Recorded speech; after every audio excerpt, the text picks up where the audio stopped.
प्रारंभ होने जा रहा है सेवा, सुशासन और विकास का नया अध्याय, जिसके रचनाकार होंगे जन जन के प्रिय विष्णुदेव साय। कुछ होते हैं जो सौम्यता, सहजता और दूरदर्शिता जैसे गुणों को पाने पूरी जिंदगी बिता देते हैं, और कुछ होते हैं जो खुद में इसका पर्याय बन जाते हैं। ऐसे ही सादगी और सरलता की मूरत हैं छत्तीसगढ़ के हमारे नए मुख्यमंत्री श्री विष्णुदेव साय। 21 फरवरी 1964 फागुन पक्ष के नवमी को छत्तीसगढ़ के आदिवासी अंचल जिला जशपुर गांव बगिया में साय परिवार में एक ऐसे बालक का जन्म हुआ जो आने वाले समय में छत्तीसगढ़ की राजनीति में ध्रुव तारा बनकर चमकने वाला था। कृषक परिवार और घर में संघ के माहौल में पले बढ़े विष्णुदेव बचपन से ही प्रतिभावान होने के साथ ही खेती किसानी से परिचित रहे हैं, और इस वजह से नेतृत्व का बीज भी उनमें बाल्यावस्था से ही अंकुरित हो चुका था। पिता राम प्रसाद साय और माता जसमनी देवी के लालन पालन में विष्णुदेव साय ने अपनी स्कूली शिक्षा कुनकुरी के लोयोला स्कूल से पूरी की। समाज के लिए कुछ करने की इच्छा और सबको साथ लेकर आगे बढ़ने की नेतृत्व क्षमता ने विष्णुदेव साय को युवावस्था में ही सार्वजनिक जीवन से पहला साक्षात्कार करा दिया था। 25 साल की उम्र में ही सन 1989 में विष्णुदेव साय गांव बगिया में पंच चुने गए। गांव के पंच के रूप में शुरू किए गए सफर में विष्णुदेव साय फिर कभी नहीं रुके। अपनी सेवा और प्रतिनिधित्व के लिए जनता ने उन्हें हमेशा एक कदम आगे बढ़ाया। गांव में इनकी छवि और स्वीकार्यता ऐसी थी कि 1990 में ये निर्विरोध सरपंच चुने गए। 1990 से 1998 तक तपकरा विधानसभा से अविभाजित मध्य प्रदेश विधानसभा के सदस्य बनने का गौरव प्राप्त हुआ।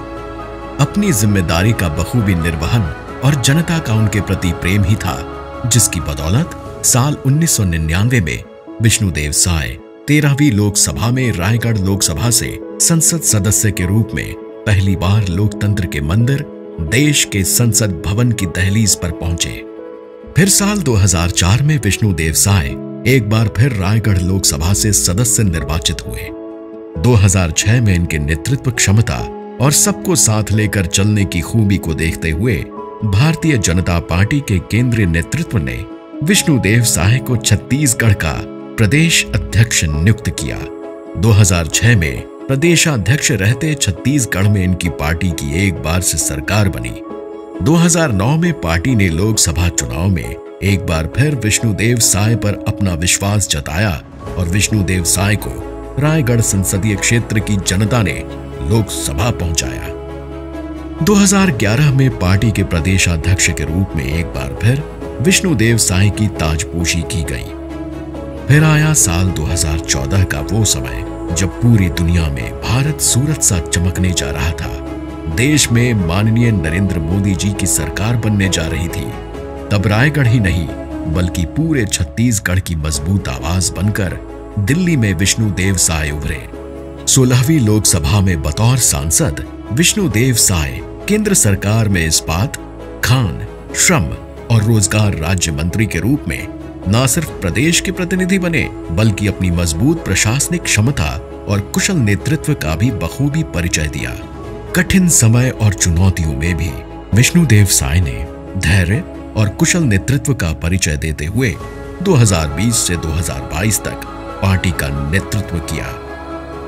2023 के हुए विधानसभा चुनाव में श्री साय एक बार फिर कुनकुरी विधानसभा से विधायक के रूप में जनता की सेवा के लिए चुने गए, और एक बार फिर राज्य की जनता ने इनकी पार्टी को सबसे बड़ा जनादेश दिया। और आज श्री विष्णुदेव साय ने राज्य के चौथे मुख्यमंत्री के रूप में शपथ लिया है। हमें आशा ही नहीं वरन पूर्ण विश्वास है कि श्री विष्णुदेव साय 2.5 करोड़ जनमानस की आकांक्षाओं और उम्मीदों पर 100% खरा उतरेंगे और विकास एवं सुशासन की नई गौरव गाथा लिखेंगे।